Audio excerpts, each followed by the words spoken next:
Company নিচ্ছে, tata company নতুন launch করেছে এই মডেলটাই সাইলেন্স। এই গাড়িতেও কিন্তু হাওয়া ট্যাঙ্কি দিয়েছে কম, 4খানা ট্যাঙ্কি দিয়েছে এই গাড়িতে 16। আশা করি তোমরা ভালোই আছো। এই যে 4832 এই যে মডেলটা দেখতে পাচ্ছ 16 চাকা এসেছে, এই গাড়িটা আগের যে 4830 যে মডেলটা ছিল তাতে কিন্তু ট্যাঙ্কি হাওয়া ট্যাঙ্কি ছিল বেশি, এই গাড়িতে কিন্তু হাওয়া ট্যাঙ্কি দিয়েছে কম।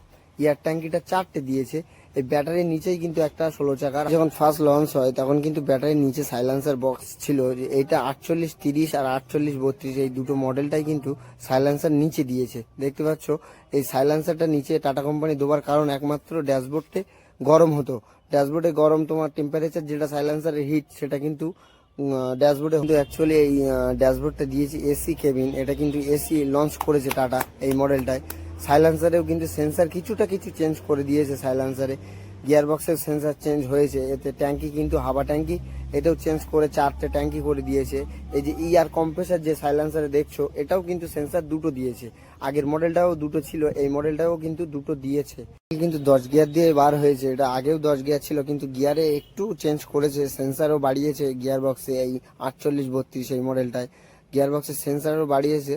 30 মডেলটা যেগুলো এবিএস এর সিস্টেমগুলোও ছিল, কিন্তু এই মডেলটাও কিন্তু এবিএস এর সিস্টেমটাও কিন্তু সেন্সারটাও বাড়িয়েছে বেশি।